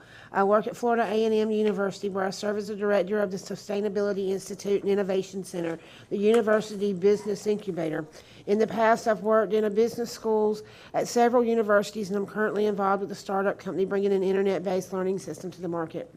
My experience in this area is limited, but I have worked with the city before in restoring our house after Hurricane Michael. I believe that I have the ability to understand zoning ordinances, rules, and landowner appeals. I also believe I can apply those rules in an objective manner. If you have any questions, please let me know. You can call me at any time. Then Miss Lee Olstein. Hi, Courtney. It's very nice meeting you on Thursday at the Carrabelle City Council meeting.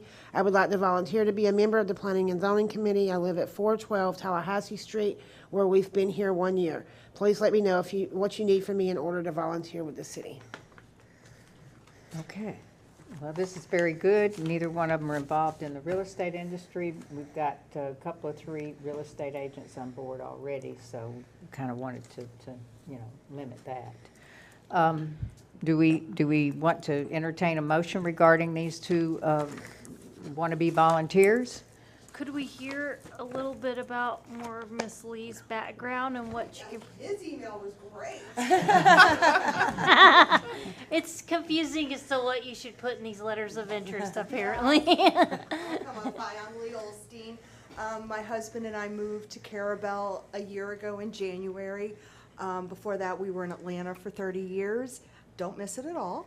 And for the past almost 15 years, I've been employed by Hanes Brands and Champion Clothing, Human Resources, and most recently, Talent Acquisition. So I find designers and people like the creative talent for Champion Clothing. So that is what I do. And Okay. we are empty nesters. We have 4 children. And just really looking to get involved, and we love Carrabelle, and so we're trying to, we're finding ways to, volunteer within the city and help Carrabelle. Mm-hmm. Well, planning and zoning would certainly be a learning process. Yes, I had never done this before. And all those that come on board have a learning curve, and they seem to learn it and make recommendations for us to move forward on or not to. So is there anything else? Any other questions for Mr. Olstein? Okay. I just have some questions. So I think I've only appointed one P&Z person since I've been on the board, but they did have a background and was familiar with the process of what planning and zoning does. I appreciate Ms. Lee showing interest in this, but typically when people come on to P&Z, do they have a background, or is this something they figure out along the Mr. way? Pedrick was the only one with a background that I ever know of. Well, I Or mean, real with estate. real estate. Real estate, Yeah, real I can- estate agents. Okay, go ahead. Yeah, go ahead.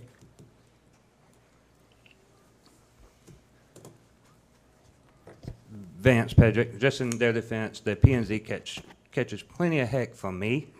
I think it would be awesome having somebody come in fresh that can actually look at our zoning and our ordinances, and from a not an objective state of mind. You know, a lot of real estate agents, building contractors, and everything else has their own objectives. So bringing some fresh bodies in with an open mind to learn might be a good thing. I agree with that. That's why I struggle to restrict the number of real estate agents because, you know. And it's not like they're really knocking down the door. Yeah. And, you know, we're glad to have volunteers as well. I'm very thankful for volunteers. Mm-hmm. They help us in all facets of our city operations and save us a lot of money in a lot of locations. We've got a super volunteer sitting in the room right here. Yes, we do. Miss Tamara. Yes. Okay.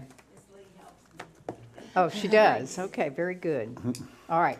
Anything else? And I'm not trying to discredit you. I know H&R, you have a lot of information you have to know and follow, so. Lots of compliance. Exactly. So, I mean, it could be perfect. Yeah, and my interest is really just to, you know, I want smart growth for Carrabelle. Thank you. You know, just, I want to see Carrabelle grow in a smart way. All right. Do we want to entertain one or two of these, one or both or none, or what do we want to do here? I motion to approve both. I second. And thank you both, if you're approved. Okay, we have a motion to approve both interested residences to be a volunteer on the Carrabelle Planning and Zoning Board. And that's second by Commissioner Walden. Is there any further discussion? I'm going to be voting yes. I approve of Commissioner Millender's motion, and I appreciate these volunteers stepping up to the plate to help us. And thank you very much. Thank you for your comment, Mr. Vance. Any further discussion? All in favor? Aye. Any opposed? And that motion carries. All right, very good. Thank you for coming to the meeting. Item 4, discussion and possible action regarding staff recommendation for the Community Redevelopment Agency District Landscape Maintenance position, and we'll turn this over to Courtney. I had 2 applications turned in for this job, but when we went to do interviews, we could only get a hold of the one applicant. Dustin and I did interview this gentleman, and he seems like he would be a good fit for the job. He turned in a nice resume. He has some management type experience, which he'll need if he's going to supervise inmates. We think he'll work out pretty good. So we are recommending Mr. John Williams for our CRA job. One question. Sure. Has he been, his background checks, he had one of those done yet? We have not run a background check, so that would be contingent on him being able, So but. his hiring would be contingent on him. And he's aware of that. Yes, he's aware of that. And he's aware that he'll be working with 1 or 2 Yes, he inmates is. a day? Yes. Okay, and He has no reason, he said there was no reason that he would not pass a background check. We just haven't ran a background Yeah, check. you were waiting for approval here. Yes. Okay, then, and he seems to you like a self-starter, a self-motivator, high Yes. achiever? He seems like it. Okay. And Dustin's comfortable with, okay. Dustin's comfortable? Comments? No, you guys are just asking all the right questions, so I'm good. So I'm gonna make a motion to approve I'm going to second that. staff's recommendation contingent upon the background check. Okay. Yes, Okay. I will second that motion. You know, we asked him, he does not have a lot of landscape experience other than doing his own landscape, but that's something that he can learn. But he was good with following the specifications and having days to go out and do the jobs. It says in strong management and operations experience with 8 years in customer service industry. He possesses college courses. He's 17 credits away from an associate's degree in business. seems like. Did he see the specifications? Yes. Book, okay. Yes, All right, when very we good. handed out applications, we gave them the specifications and the job Mm-hmm. description. And we've all seen those specifications, they're fairly self-explanatory. I mean, it just gets down to the little leaf that you have to pick up, so. I mean, we explained to him the mowing, the single edging, the one. blowing, the picking up trash. We went through all of this during our interview, and he says, yeah, I can do that, I can do that. Okay, all right then. All right, so we have a motion by Commissioner Millender to approve this recommendation from staff for Mr. John Williams contingent upon the background check. And that's second by Commissioner Walden. Is there any further discussion? All right then, are those in favor? Aye. Aye. Any opposed? And that motion carries. Very good. Thank you, Courtney, and please. And then also, just to add to that, we have started ordering the equipment for this job position. You know, we had budgeted to order the mowers and the blowers and the weed eaters, and so that's all being ordered. When would he start? He says he can start tomorrow, which we would not, we have to do the background check, but as soon as we're ready. Okay. And just follow up on what you said at the CRA meeting, we have lots of festivals coming up, and the CRA district's looking a little It's not rough great. around the edges. Yeah. Terrible. As soon as possible. Ask him to come and see us at the CRA meeting during the landscape report. We may not, that was something that we started up some time ago when Mr. Bowe was on board. We may not want to continue that. We may want to I like because, it. but I don't know. We'll see if we want to take him off the job site, you know, because that will be during his workday. But I want him to come at least the first time and let's meet him and, you know, see what we want, how we want to move forward. Maybe we want to come 6 months or something and see how things are going. Because he'll be working under the direct supervision of Dustin and Courtney, so. All right. But do ask him to come see us if he passes, contingent upon the background check. Okay. Are we ready to move forward? Absolutely. Okay, item 5, discussion and action regarding the Poteet settlement and Fifth Street drainage. We'll toss this to Mr. Hartman. All right, and it's been a little while since this issue's come up, but what we had was, they're, I'm gonna call it related, unrelated, right? So we've got these potential stormwater maintenance and improvements that play a part in resolution of this outstanding case that was a 2015 case that Mr. Poteet sued the city relative to stormwater. I won't go through all the background, but certainly I'll answer any, here to answer any questions. I know some of you folks, I mean, it goes back to 2015, so not everyone's fully involved. So what's going on out there is, the bottom line was, the allegations were that the Sands Park facility was discharging stormwater down Fifth Street that was entering Mr. Poteet's property and causing damage to his property. The city took a position that there's an existing stormwater, call it infrastructure, but really just ditches leaving Sands Park down the side of Fifth Street, and then under Avenue F, onto Poteet property, and historically, there was a ditch network running across the Poteet property, under a railroad trestle through a culvert, and then on into the bay. So that's where it all discharged, meaning the Sands Park discharges to the bay, but across the Poteet property. And how we reach resolution, or I would say conceptual settlement, was that we would agree to perform maintenance, one-time maintenance on that stormwater infrastructure that should, again, the proof will be in the pudding here, but it should alleviate the impounding of water along Fifth Street and the hydrilla, everything, you know, it's growing in there. But the water backup impounds back. So what'll happen is, the proposal is to go in, clean out the ditch network on the property, upsize the culvert under the railroad trestle, and perform any other kind of maintenance there that's necessary to get this water flowing from Sands Park Pond out to the bay. And we had talked about this before, but one of the big problems was funding for this when we reach these, call it conceptual terms. And along comes ARPA, which can be used for stormwater improvements. And Russell can certainly talk about it probably in more technical fashion, but that is what the report was about. And to kind of move this, we call it settlement, forward to the next stage would be, along with my little written report, there is a takeoff that Russell did to discuss basically the costs. I've given Russell a little bit of a hard time because I think some of the costs can be minimized. So, but that's, Russell assures me that, you know, we'll do everything we can to minimize the cost.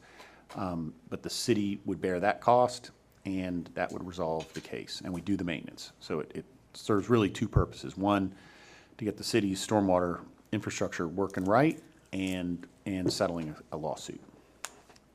All right, so you have prepared your report here. Thank you very much, and it answered most of my questions.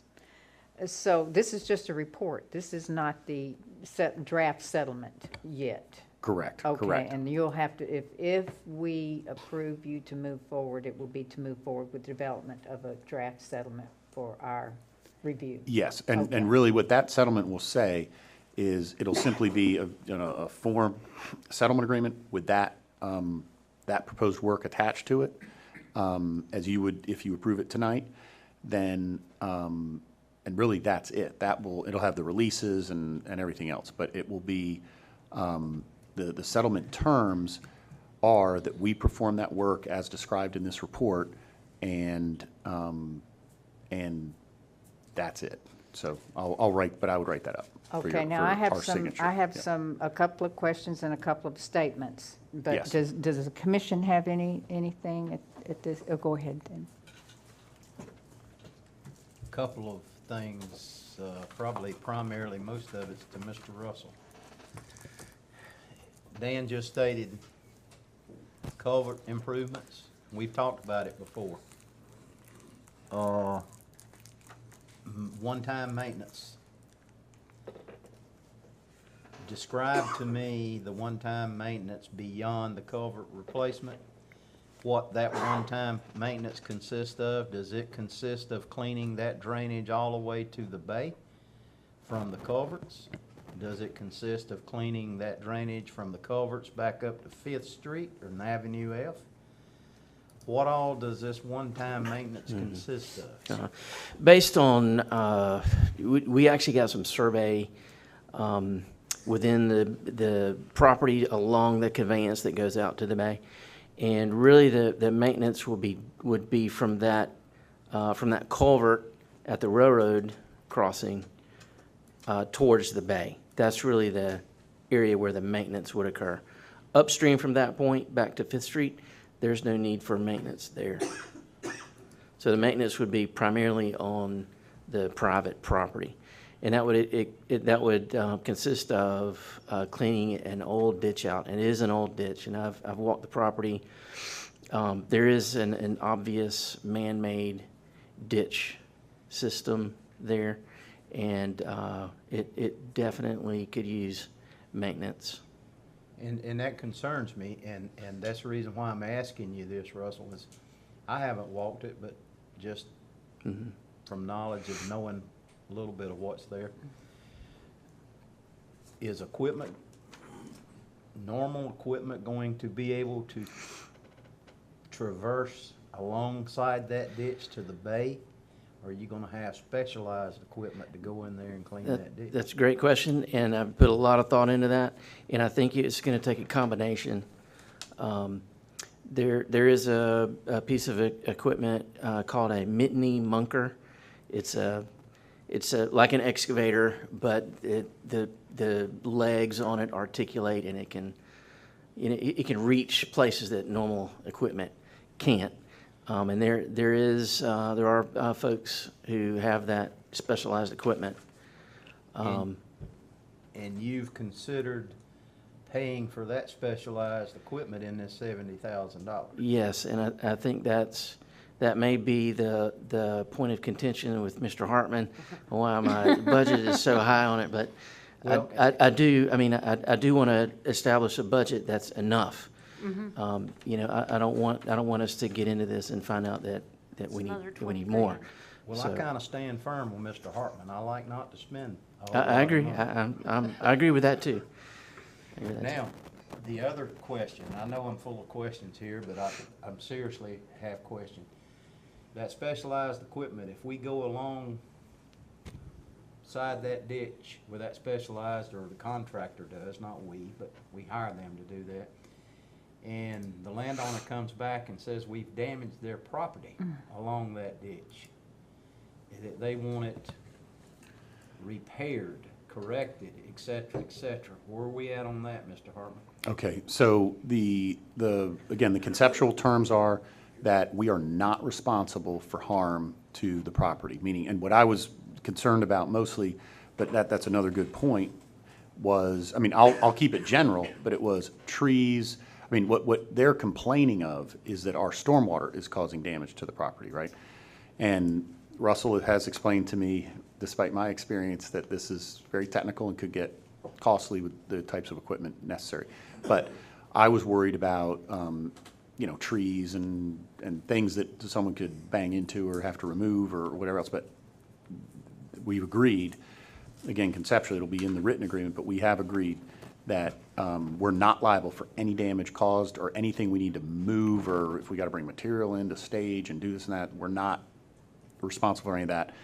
But you bring up a good point. In the estimate, you see lime rock, 4 inches of lime rock from Avenue F to the bridge. That was part of my questions. Yep, and that is to repair, what they alleged was that there was some damage caused to that section of the driveway by historic stormwater.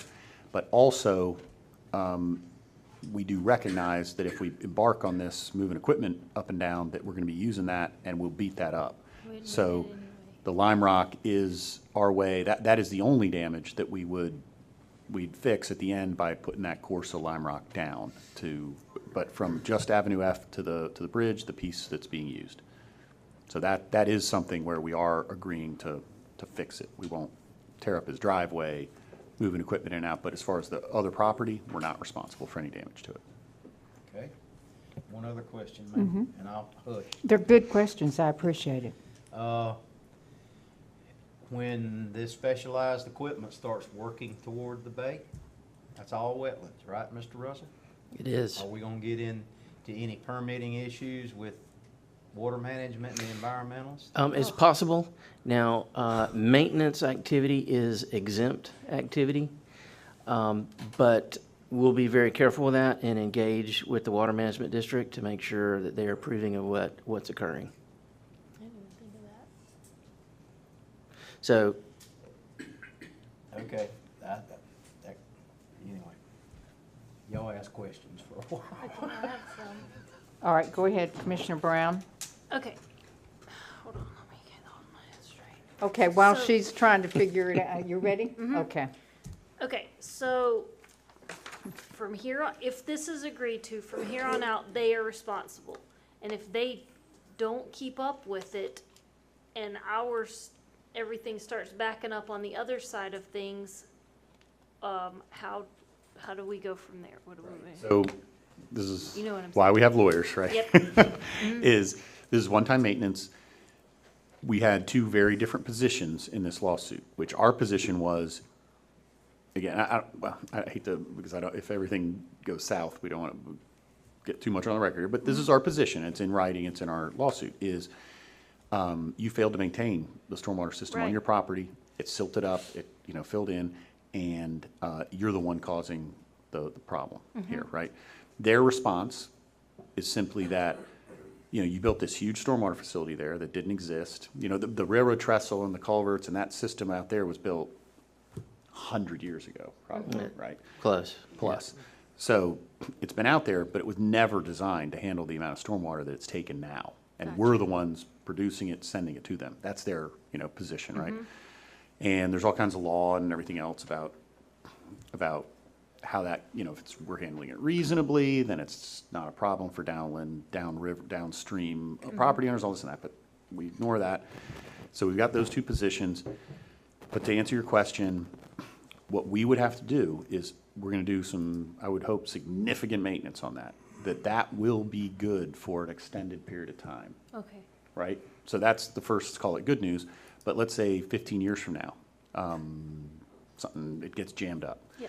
And we contact Mr. Poteet, and we say, hey, you need to clean that up. You need to do a little bit of maintenance here because we're getting the waters impounding again. There must be a problem on your property.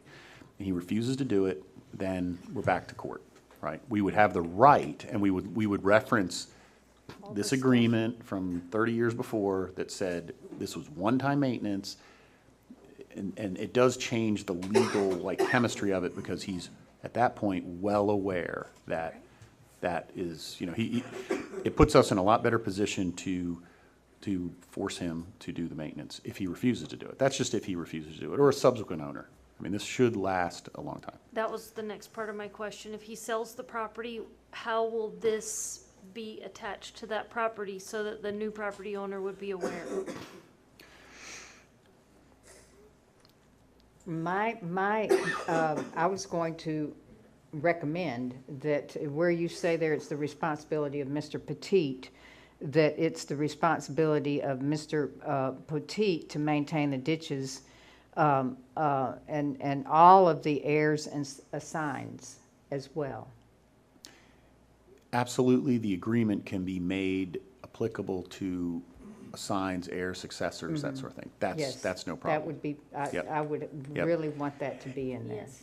And then So he could sell tomorrow, or the day after we agree on this, and then yes, and theoretically. but the idea is too, because I mean, certainly I can get into it and discuss this more with them, but this is not, the history of it is what's going to help us, meaning this agreement and the knowledge that that is part of a larger system and everything else. And a subsequent owner will not, no matter how this is written up, will not be able to get off the hook on this, right? They'll be stuck with it, We want to period. make sure of that. Yeah. Is that document recorded? It is not recorded, so the settlement agreement would not be recorded. And when you say recorded, it's certainly official, it will be part of the minutes of a public meeting, everything else, but it's not recorded at the courthouse, like a deed or something would be. Attached to the deed or? It's not attached, right, it wouldn't be attached to a deed. So is that not an option, or is that Is not there recommended? some way that it can be? I know it does not need to be binding or to be enforceable or anything else, but I'll bring that up to just say, hey, I'm trying to think of what kind of, I mean, it's his property, and the city, I mean, to get into the business of imposing, call it routine maintenance or something, conditions on it, that wasn't something that we Right, 'cause discussed. It'd be- normally you would have a drainage easement on, but we don't want an easement because 'Cause then then that, we it's- would take it over. Yeah, then we'd take it over. If you would start attaching Yeah, it it is a to the double-edged property. sword. So you don't, once we're done with it, it's back on you again, you have it, and we don't want So any it would kind. just be up to him to inform the new buyer, just like in their declaration page, and if he doesn't, they can sue him, and that's still not our problem. Exactly. Okay. Okay. And we're out of it. Got it. I want to, do you have anything else? That's all. Okay, I want to speak just a moment. So the responsibility to now, first of all, you have already answered one question. The culvert is on private property. Yes, the culvert under the railroad trestle. I mean, think of this. This is, again, something, not an allegation, it's a fact. We put in a double culvert under F because of the increased flow to handle it. The culvert under the railroad trestle that's been there, I keep looking at Russell, as far as they don't put a date stamp on it, but it's been there a long time, right, since the railroad ran through there. It's a single, and it's undersized, and it was designed for whatever was going on 100 years ago. And so it makes sense that some of this is becoming a problem, right? So that's why it's being replaced. Okay, so that's part of the private property. It is. And your sentence says it will be the responsibility of Mr. Poteet and the responsibility of his assigns, heirs, and successors to maintain the stormwater ditches and the culvert under the railroad trestle. We want him to maintain that culvert. It can get all stopped up, and then we'll be Yes. stopped up. Yep. And it's not easy to make. Instead of saying Mr. Poteet, can we just put property owner? What I'll do is, and it's very common in a settlement agreement, it will say Mr. Poteet, this is binding on Mr. Poteet, successors, assigns, blah, blah, blah, in the settlement agreement. Okay. And so, but that, because that's normal language. Just as we'll put it in for the city as well. This will be binding on the city, its successors, assigns, but likely Yeah. will be around. Would there be a deadline to complete this project? On YouTube, no, because we're going to be the ones doing it. Okay. And then while it's going on, I would like to have photo documentation of, while it's going on, in the event of the things that Commissioner Millender brought up, that, you know, damage might go on during, and so continued photo documentation and documentation photoed of the finished project. Yes. In the precondition. Yes. Maybe yes. pre and post. And maybe a video even. I mean, all of that is pretty much, doesn't cost anything to do, so, and a video of the location. Okay, Mr. Commissioner Millender. No, I just want, just for conversation purposes, I wanted to add to what Mr. Hartman was saying about our one-time maintenance. We clean it out and it's beautiful. It flows great. And it shouldn't need any maintenance for years to come. We may not be here. However, tropical storm so-and-so or hurricane so-and-so blows in all kind of debris and everything and fills that ditch up.